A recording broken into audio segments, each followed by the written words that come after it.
Michael, after 19 years, we're eliminating your position. That was it. No warning, no small talk, no appreciation. Just a line delivered like a memo from Daniel Rhodes, our new VP of Operations, while Vanessa from HR sat silently with a tablet in her lap, pretending to be anywhere but there. I looked at them both, nodded once, and said, "I understand. No questions, no anger." I stood, left the office, and walked back through the hallway I'd walked every weekday for nearly 2 decades. My name is Michael Carter, 54 years old, and up until that moment, I was the senior systems analyst at Stratagem Dynamics, a growing mid-tier tech firm in Austin, Texas. I'd been with them since the early days, when we shared a 2-story building in a business park, and servers were still humming in a cramped back room. I watched the company grow from a handful of dreamers into a structured corporation with departments, strategies, consultants, and, eventually, the kind of bureaucracy that forgets the names of the people who helped it survive. Over the years, 3 CEOs came and went. I stayed. Every new hire came through me. I built the infrastructure from scratch, patched it through emergencies, trained teams, worked weekends, sacrificed holidays, and never asked for recognition. I kept the place running. That morning, as I returned to my desk, I noticed the glances. A few of the younger engineers, people I had trained, looked up from their monitors as I walked by, then quickly turned away. I started packing my things. A framed photo from our last family vacation in Galveston, the lopsided coffee mug my son made in 9th grade, a cactus that somehow outlived 3 office moves and 17 years of fluorescent lighting. Bethany from marketing stopped by, eyes wide with disbelief. "Michael, I just heard. This is ridiculous. You practically built this place." I gave her a soft shrug. "Companies change direction," I said, my voice calm, controlled. "But without warning," she snapped, her voice rising. "After everything you've done." I raised a hand. "It's fine." "Bethany, really? It wasn't fine. But it wasn't worth a scene. That wasn't my way." On my way out, Daniel stepped into the hallway to watch me leave. No handshake, no goodbye, just making sure I was really walking away. He had no idea what I'd built beneath the surface: systems, documentation, audit trails, forensic protocols, off-site backups. I wasn't just the guy who knew where things were. I was the guy who knew why they were there, and what would happen if they broke. I had been the quiet constant, and they let me go, without even realizing what they'd cut. I sat in my car for a while in the parking lot, staring up at the 10-story building that had become a second home. My security badge, surrendered at the front desk, had been reissued 16 times over the years. Then I started the engine and drove home. They had no idea that Wednesday was going to be interesting. Stratagem and I had grown up together. I started when my daughter Emma was in kindergarten. Now, she was halfway through her master's in data science. I turned down offers from other firms because I believed in loyalty, in seeing things through. My wife, Lisa, used to joke that the servers at Stratagem were my second family. She wasn't wrong. I could still picture the blinking lights, hear the soft hum of the racks. I knew every subsystem, every workaround, every legacy patch that no one had touched in years, but still quietly held things together. Then Daniel arrived 5 years ago, fresh from an MBA program, speaking in buzzwords: digital transformation, agile overhaul, data-driven reinvention. To him, we weren't people. We were IT resources. At first, I tried to bring him into the fold, help him understand how the systems had evolved, but he never really listened. 6 months ago, he brought in a consultant named Jason Phillips, Stanford pedigree, tailored suits, and an expensive haircut, the kind of guy who smiled with his teeth, but not his eyes. They would huddle in conference rooms, whispering whenever I walked by. Then came the subtle changes. My admin rights slowly reduced, system control panels grayed out, project meetings I used to lead, now hosted without me. I noticed I documented. I said nothing. You've been quiet lately, Lisa said one night. While we sat on the porch, I sipped my beer. Just some changes at work, I said. Nothing I haven't seen before. But this time, it felt different. I wasn't being sidelined. I was being erased. Then I found it. Just a routine scan. I ran out of habit. A pattern in the financial logs. Regular transfers to a vendor I didn't recognize. Ardent Core Solutions. On paper, it looked clean. Just software support. Hardware upgrades. But the amounts were off. Slowly increasing. 15% over standard. Then 20. Then more. I looked up the business. A shell company registered last year, with a virtual office in Plano, and no real web presence. The authorized payments went through the CFO. Brian Ellis. I dug deeper.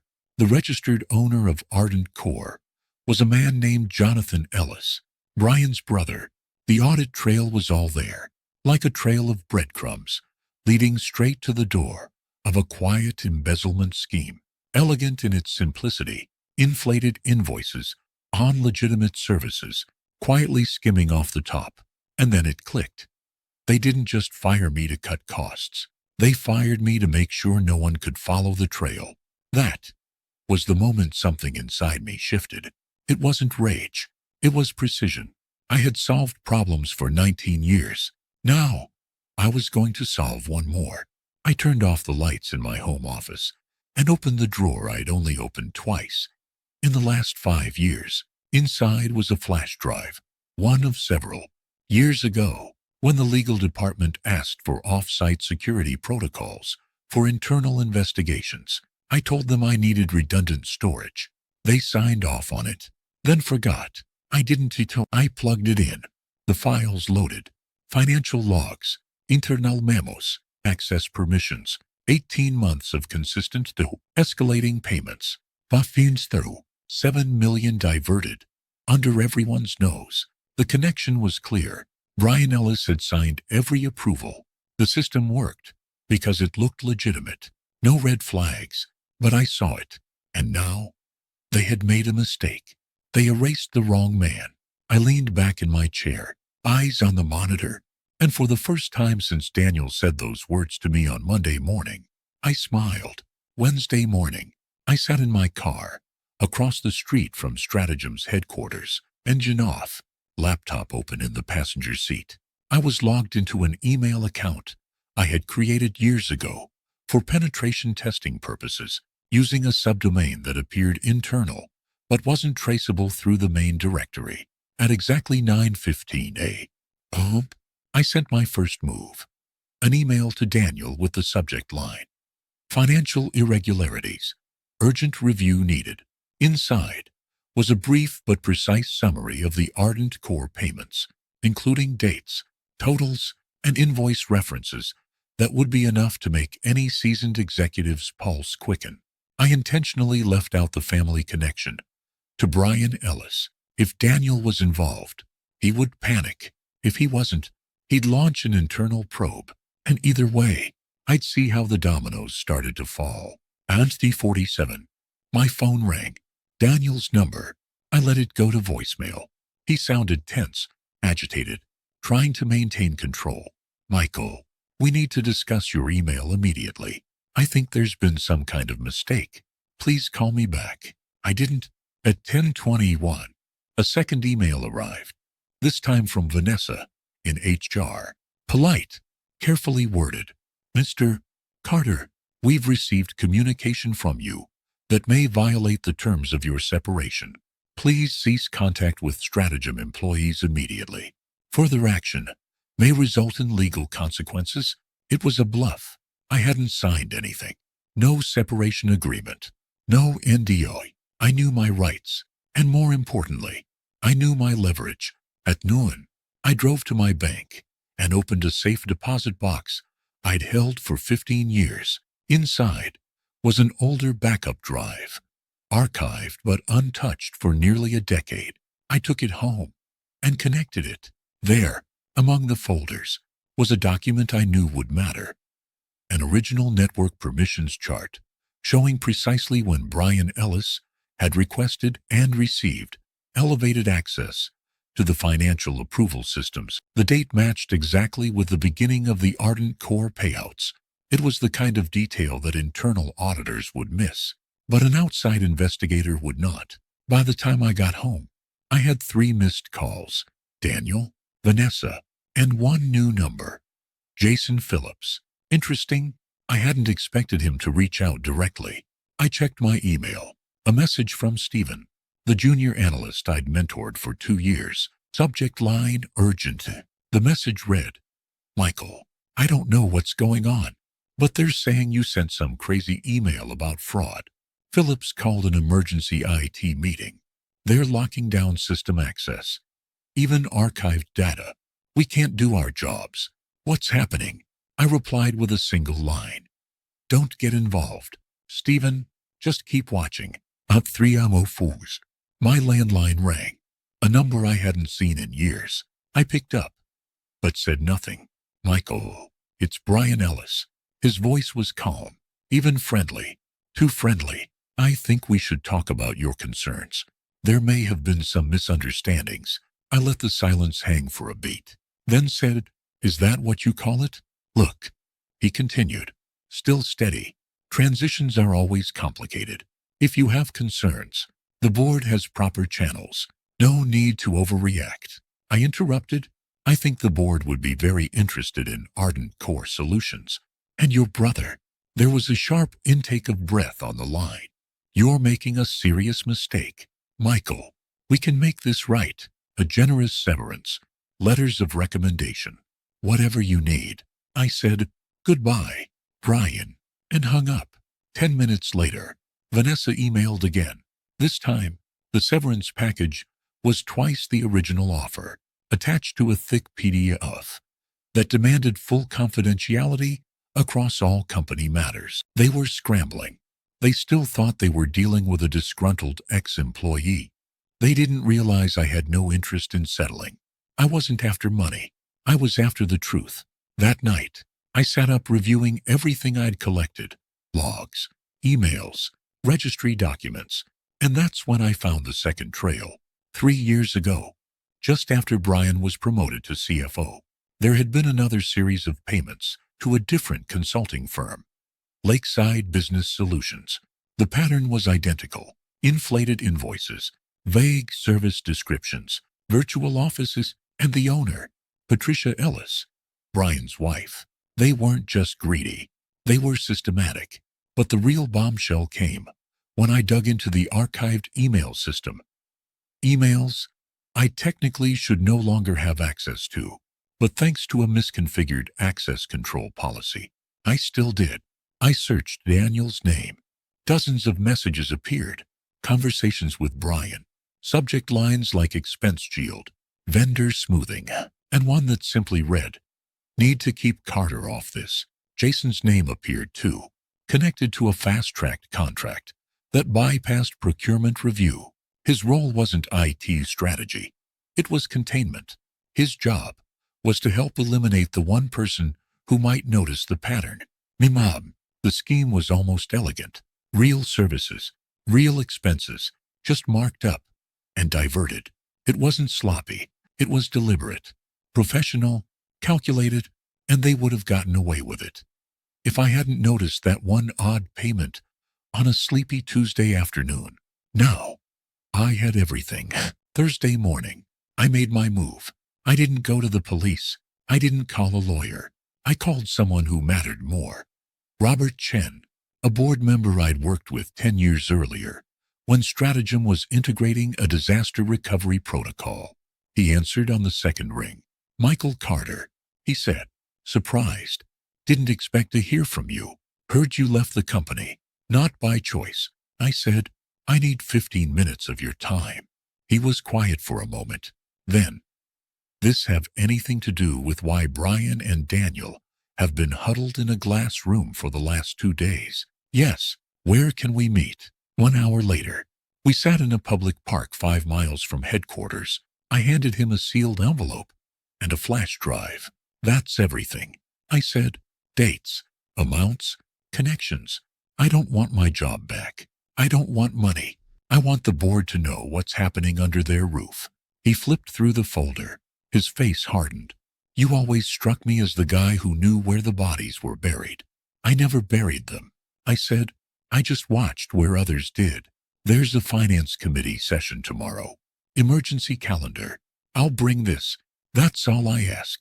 That afternoon, I received 2 job offers, both from competitors. Higher salaries, bigger titles. Word had spread.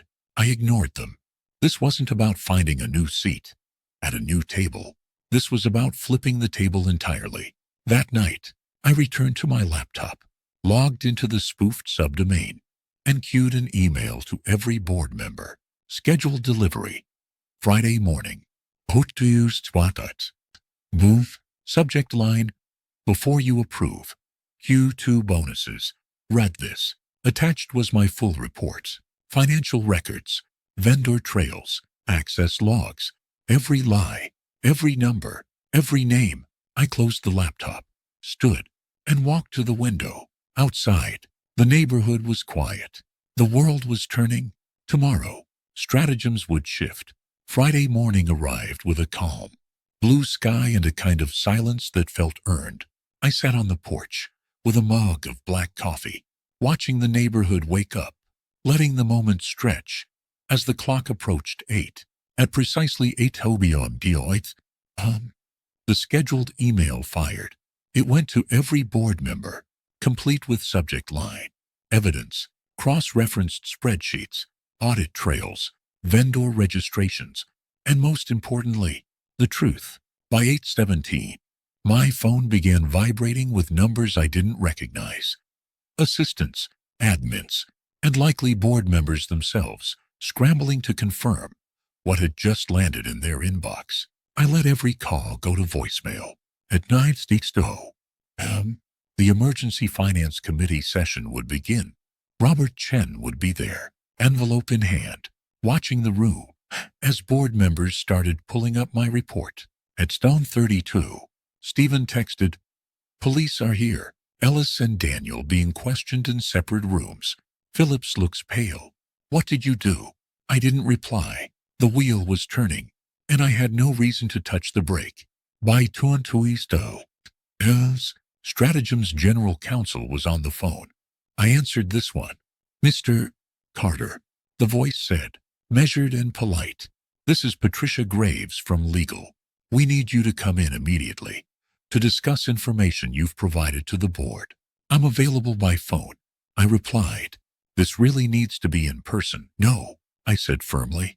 "Everything I know is in the report. Everything I have is archived in 3 secure locations. If anything happens to me or my family, those archives go directly to the SEC, ERS, and 3 journalists with federal access credentials." The pause was long.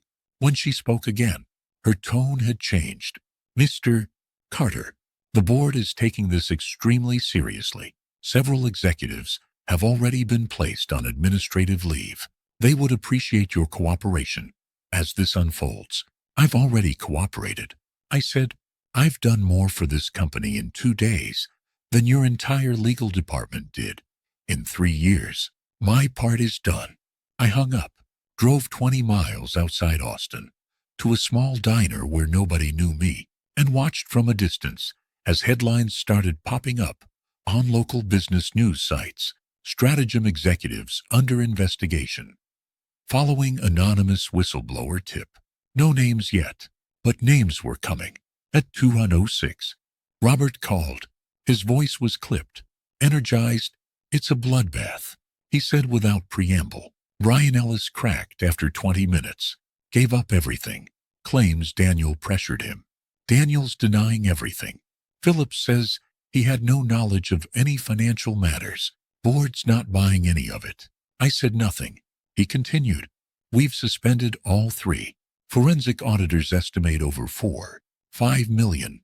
Siphoned over 3 years. Might be more. Your data was airtight." I nodded to myself. "The board wants to talk to you. Not just thank you. Offer you something. We're creating a new executive role. Chief Information Security Officer. You'd report directly to us." I had considered this possibility, but still found myself surprised by how fast it was happening. "I'll think about it," I said. That evening, I told Lisa everything. What I'd found, what I'd done, what they were offering. She listened without interrupting, then asked, "What do you want to do?" I didn't answer right away. The fire that had fueled me these past few days was fading. What remained wasn't anger. It was clarity. Justice had been served. Precision had done its job. But returning to stratagem meant walking back into a place that had thrown me away. After 19 years of unbroken service, could I do that? Should I? That night, I opened my LinkedIn profile, which had been dormant since 2016, and posted a single sentence: "Never burn bridges. Just let them collapse under the weight of their own greed." Within minutes, messages began pouring in from former colleagues, industry peers, and even a few people I hadn't spoken to in over a decade. Word was out. The quiet systems guy had just taken down 3 executives without ever raising his voice. Monday morning, I walked into Stratagem's headquarters wearing a suit I hadn't used in years. The security guard glanced up, then quickly printed me a visitor badge. "Welcome back, Mr. Carter," he said with a new tone of respect. The elevator to the executive floor was silent. I'd never been on that level before. I was always in the server rooms, the basements, the forgotten conference halls. Now, I was expected in the boardroom. 10 directors sat around a long, polished table. Robert gave me a nod as I entered. The interim CEO, previously the COO, looked up, composed but uncomfortable. "Mr. Carter," she began, "thank you for coming. The situation you've brought to light is unprecedented. The depth of the fraud is still being calculated." I said nothing. She continued, "We've retained a third-party forensic team. Their preliminary assessment suggests over $2 million was misappropriated. Criminal charges are underway." Still, I waited. Robert cleared his throat. "Michael, the board has unanimously approved the creation of a new position, Chief Information Security Officer. You'd have full executive access, independent reporting, and budgetary control. We'd like you to take it." I reached into my folder and slid a printed document across the table. "These are my conditions," I said. The CEO opened it. Her eyes scanned. Her eyebrows rose. "Full audit authority across all departments. Independent discretionary budget. Veto power over tech-related financial decisions." I nodded once. "That's unusual," she said. "So is losing $5 million under your watch." Silence. Then Robert leaned forward. "You have until noon," I said. "I have other offers." I stood and turned. As I reached the door, Robert asked, "Did you plan this all along?" I paused. "I didn't plan to be fired," I said. "Everything after that was just me doing what I've always done, identifying vulnerabilities and implementing appropriate safeguards." At 11:47, they called. Every condition accepted. 6 months later, I sat alone in my new corner office overlooking the Austin skyline. The city stretched wide and golden beneath the morning sun. A quiet hum from the glass server cabinet in the far corner reminded me where I came from, and the badge clipped to my jacket, now embossed with the title Chief Information Security Officer, reminded me how far I'd come. The office wasn't lavish, but it was mine. The view wasn't what I cared about. What mattered was the access, the oversight, the independence. For the first time in Stratagem's history, the company's digital infrastructure, internal audits, and risk protocols were handled by someone who understood where the weaknesses were and wasn't afraid to shine a light on them. Brian Ellis had pled guilty to multiple counts of wire fraud and falsifying financial records. In exchange for his cooperation and testimony, he received a reduced sentence.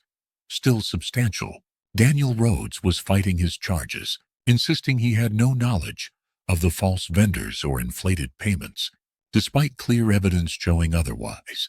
Jason Phillips had fled the country 3 days after the board meeting, boarding a one-way flight to Brazil. He was being extradited, Apparently his consulting firm was under investigation in 2 other states. The money, most of it, had been recovered through asset freezes and clawbacks. Stratagem would survive. Barely. Investor confidence had taken a hit.